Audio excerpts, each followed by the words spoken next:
Kia ora. Over the last week, the 2023 North Island floods have created widespread flooding, including extreme flash flooding. The National Institute of Water and Atmospheric Research, NIWA, has stated that an entire month's worth of rain fell in a single day. On Friday, 27th of January alone, almost 300 millimetres, 9.8 inches of rain fell, making it the wettest day in Tāmaki Makaurau on record, beating the existing record set over 30 years ago by more than 50%. These floods are considered to be the worst in Auckland's modern history.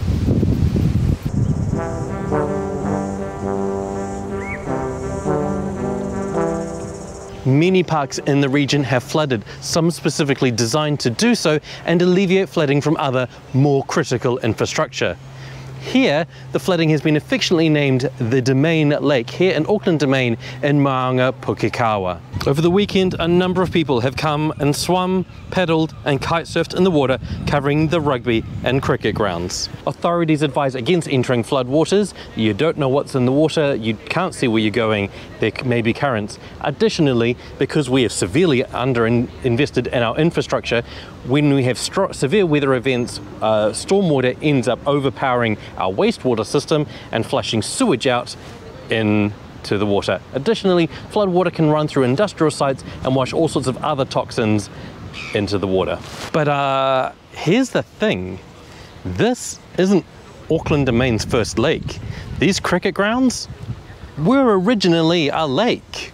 Auckland Domain is formed from the crater of the Maunga and extinct volcano Pukekawa, one of the oldest in the Auckland volcanic field, erupting approximately 100,000 years ago.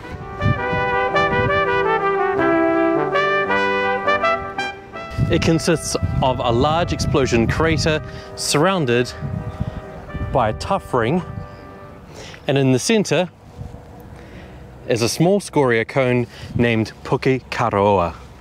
The tuff ring was created by many explosive eruptions and is a mixture of volcanic ash, lapilli and fragmented sandstone rock from the area that was pulled up with the magma. Originally, the floor of the crater was a lava lake, but the western half collapsed slightly and became a freshwater lake, slowly filling up with sediment until it became a swamp. This swamp provided a habitat for tuna, eels in pre-European and early colonial periods in the city's history. In the 1860s, however, Western Springs was taking over as Auckland City's water source, and so the land here in Pukekawa was drained by Pākehā to form the cricket grounds. The cricket ground pavilion was built in 1898 to replace an original structure that had previously burnt down. Runoff from the area and a small spring still contribute water to the park, but these days it ends up here in the duck ponds, which, as you can see, have broken their banks and flooded the nearby path.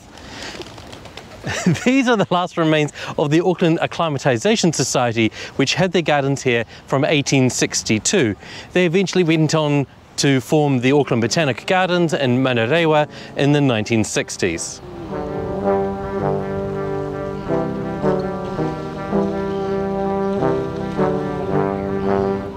I'd personally love to see one day a lake return to Auckland Domain. As you can see, the playing fields are already in 2 levels, so we could keep the top 4 cricket pitches and allow the bottom 4 to return to water. From there, excess water can leave the lake, we get rid of the cars, and travel down here to the duck ponds, which, as you can see, are overflowing at the moment, before heading down Grafton Gully to the harbour. And what to do with a cricket pavilion that's no longer next to a cricket pitch. That's fine, it can be used to support a range of water-based leisure activities, swimming, punting, kayak, rugby, that kind of thing. Easy start. There was even a proposal in the 1870s to map out Auckland Domain into a complex garden structure, much more like how we see Albert Park today. This plan is interesting in that it includes many picnic areas and a round tower in the middle, which my brain immediately makes me wonder if they intended to put bells in it.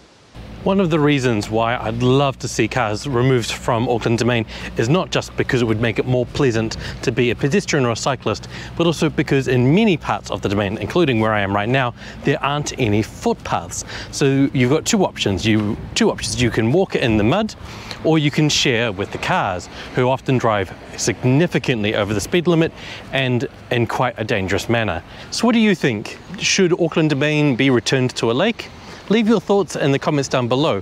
Also, don't forget, if you enjoyed this, please like and subscribe so that YouTube knows that you like what I'm doing.